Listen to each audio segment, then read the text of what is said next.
and welcome to Clearview News Desk. We are reaching you live from Nigeria's capital city, Abuja. First, the headlines.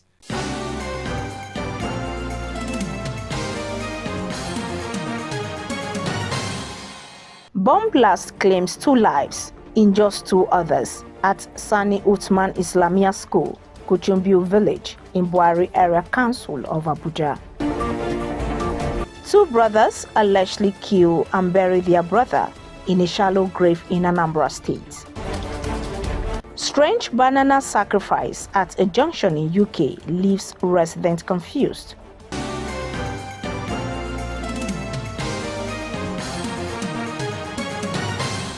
I am Imefonokun with this and more.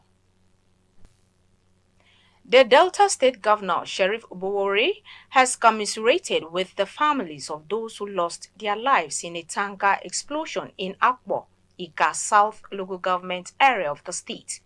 Visiting the scene of the incident, the governor stated that the state government was deeply moved by the tragedy and assured victims of the government's undivided support. The report. Tragedy struck residents of Akwa-Ika South local government area of Delta State on Sunday, January 5th, when a fire outbreak caused by a falling fuel tanker destroyed several buildings in the area and claimed 4 lives, leaving behind significant property damage. In a swift response to the unfortunate incident, Delta State Governor Sheriff Obowore, represented by his deputy Monday Onyeme, led top government officials on a visit to the families of the victims and also conducted an inspection of damage on Monday. While commiserating with victims and families of the deceased, the deputy governor said the state government was touched by the unfortunate incident and assured the victims of government support. The government is very, very ready and prepared to do whatever it takes to help those who are still in the hospital, who are still in pain. And then we'll also look at the physical infrastructure, the extent of damage, and see how the government of Delta State can intervene, at least to reduce the negative impact it will have on the owners of these businesses. Some of the victims, especially those whose main source of living was affected by the tanker explosion, counted their losses. I couldn't pick a dime out of my shop. Before I could get to this place, the building is already on fire. So I couldn't help it than to stand and be watching my shop, my nairas burning down. Fire got our building full of electronic televisions, but now nothing, no single thing come out from it. We were in church when they called that the shop was burning. So before we could come back here, the shop, both the warehouse, everywhere got burned yesterday. And we dropped 10 million in the shop yesterday. Recall that the fire incident, which was caused by a falling diesel tanker that had brake failure, claimed 4 lives and left 3 others with various degrees of injuries. Gloria Atta, reporting for Clearview News. A bomb blast has reportedly claimed 2 lives and left 2 persons injured at the Sani Uthman Islamia School, Kuchumbiu Village, Buhari Area Council of Abuja. It was gathered that the students who brought the explosive to school came in from Katsina State a day before the tragic incident. According to eyewitness, the explosive detonated at the point the boy from Katsina was showing the object to another child in the school. The boy who was holding the explosive died instantly, while the second boy died later at the hospital. The incident recorded 2 survivors, a little girl who is receiving treatment at the Kubwa General Hospital, and another boy who has been referred to the University of Abuja Teaching Hospital. Meanwhile, the FCT police spokesperson Josephine Ade said the owner of the school has been taken into custody for questioning and further findings will be communicated in due course. Subsequently, the FCT Commissioner of Police, Olatunji Disu, urged members of the public to remain vigilant and report any suspicious activity, behavior or items that may resemble improvised explosive devices to the police. The Osun State Police Command has paraded 25 suspects arrested for perpetrating various crimes in the state. Parading the suspect on Monday at the command headquarters in Olewaran, Abeokuta, the State Commissioner of Police, Lanre Okunlowo, said the suspects were arrested for offenses ranging from kidnapping, murder, and cultism, among others. The report. Parading 25 suspects for various offenses ranging from kidnapping, murder and cultism among others, CP Ogunlowo narrated how they were able to nab some suspects who impersonated the Deputy Commissioner of Police, Bode Ojajuni, in charge of the CID, Osun State Command, and defrauded his family of over 1 million naira. The account took total control of the WhatsApp account and sent messages to family and friends of the victim, demanding that money be sent to money point account number 6862703892 with the name Ichioma Ojo. The accounts defrauded the victim's family and friends of the sum of 1,115,000 naira under the false pretense that the victim needed urgent medical and financial assistance. The police commissioner also paraded a suspect who killed his wife.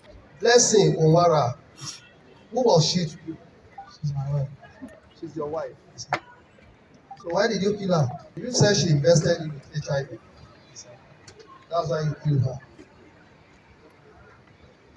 CP Lanre Ogunlowo also appreciated the Inspector General of Police, IGP Kayode Egbetokun, for donating armored personnel carriers and drone to the command to aid its effort in fighting crime, while calling on residents of the state to continue providing to complement police efforts in tackling insecurity in the state. The Anambra State Police Command, two brothers who allegedly killed to pay the new minimum wage to their workers.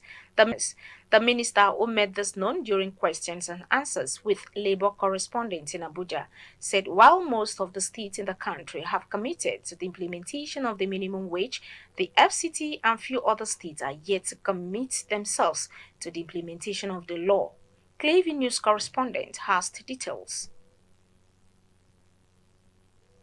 Recall that the Nigeria Labour Congress had earlier announced December 1st, 2024 as the deadline for all the states to comply with payment of the 70,000 minimum wage or face industrial actions. In a bid to ensure compliance due to the current hardship faced by the Nigerian workers, the labor unions have mobilized against governors who are yet to implement the new minimum wage law. The Minister of Labour and Employment, Muhammad Magari, during a question and answer session with labor correspondents in Abuja, said most states in the country have committed to the implementation of the minimum wage, but the FCT and few other states are yet to commit themselves. So let me assure you that federal government and the states are committed to the implementation of this law.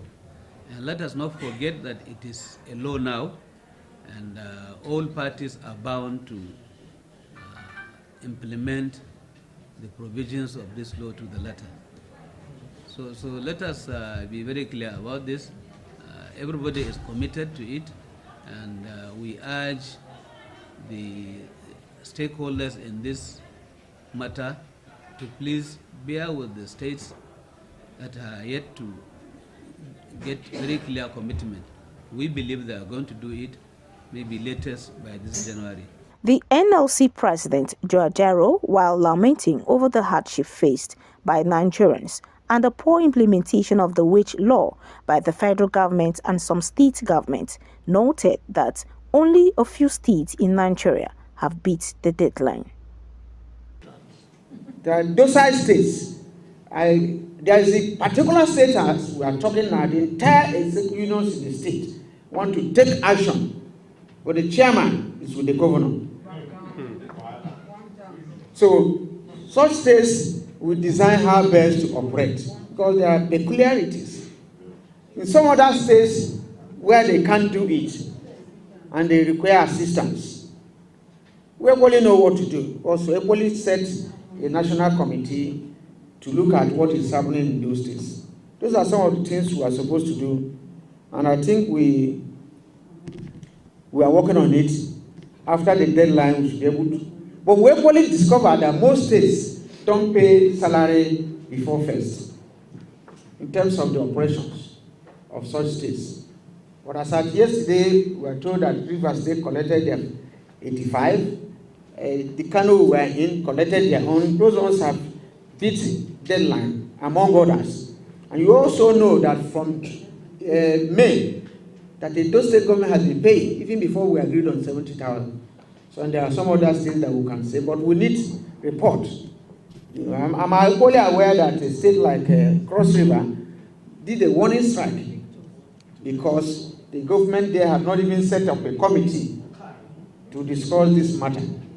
So some other governors are compelling our people to sign agreements for effective date to commence by January, and the whole matter of issues. So we have to look at them one by one, state by state approach. It's not a general strike. It's not a general issue. You can't go on strike on states where they have complied. But we have a committee that is getting daily report on this and to advise them. So I needed to say that it's not like a strike called by the NLC at the headquarters that you say everybody go on strike. No. It may interest you to know that the labor unions have said that the 70,000 minimum wage is no longer a living wage. Since July, when it became law, it has been a subject of intense debate and controversy among the 36 state governors. The labor union describes the defaulting state as insensitive to the plight of Nigerian workers. In most African settings, parents see children's upbringing as an investment with expectations to get reward at old age.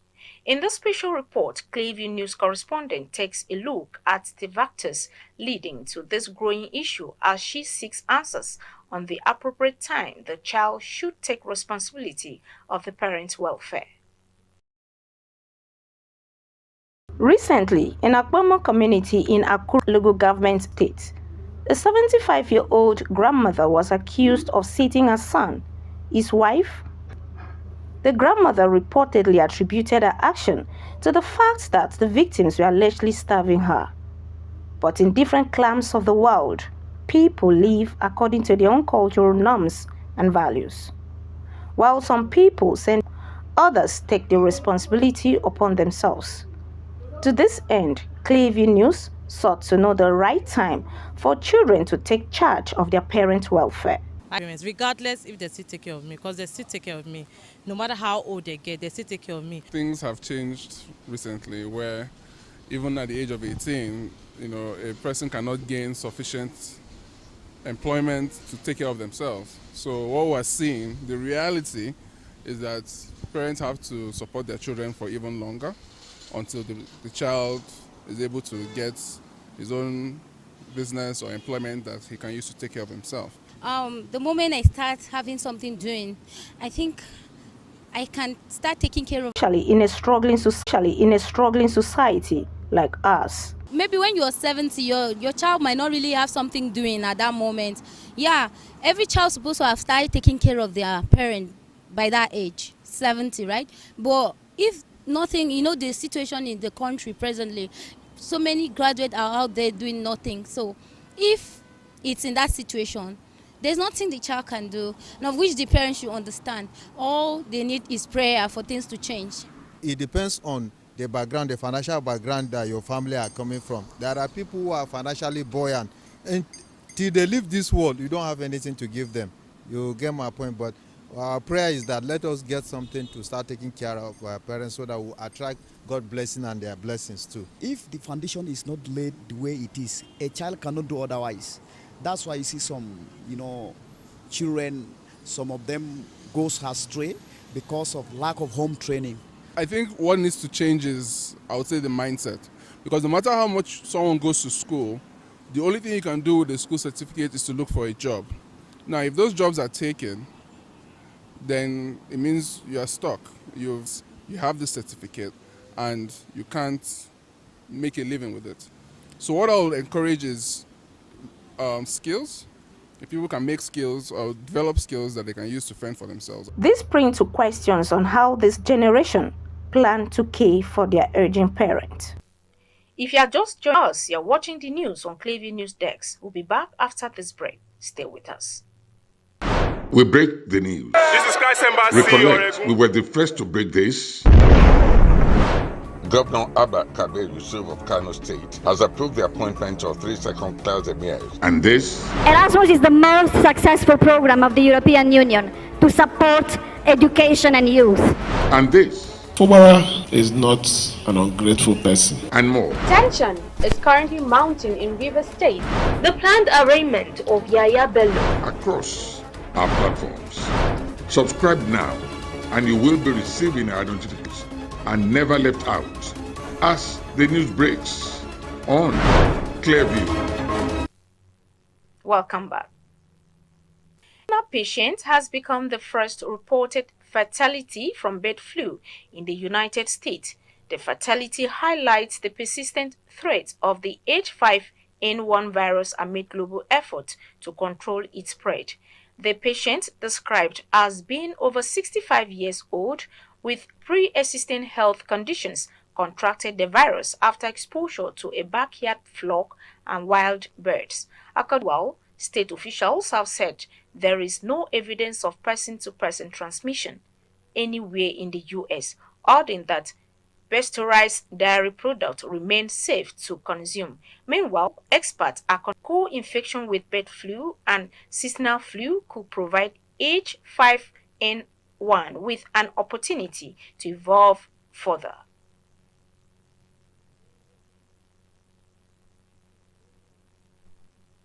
Residents of Nottinghamshire, England, have been left puzzled by the mysterious appearance of plate filled with peeled bananas left by the side of a road every month for over a year. The phenomenon occurs on the second day of each month in 2024 when a plate of bananas is found on a street corner in Beeston across from a local church. The mystery began over a year ago at the intersection of Abbey Road and Windsor Avenue, and its purpose remains unclear. A local resident, Clay Short, discovered the pattern and noticed the bananas were consistently placed on the second day of each month. And that's the news, but before we go, a recap of the top stories.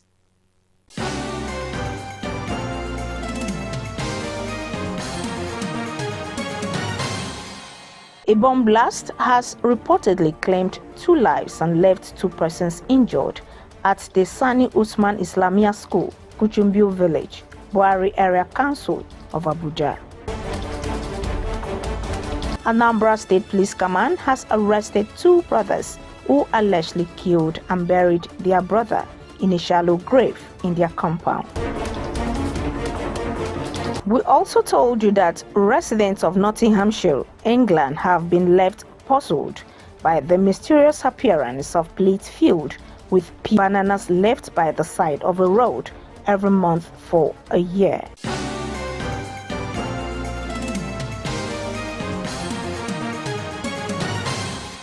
You can follow up on latest events and happenings around you via social media platforms on Facebook, Instagram, and YouTube at Clearview News Desk, or via handle on X, formerly known as Twitter, at Clearview Online.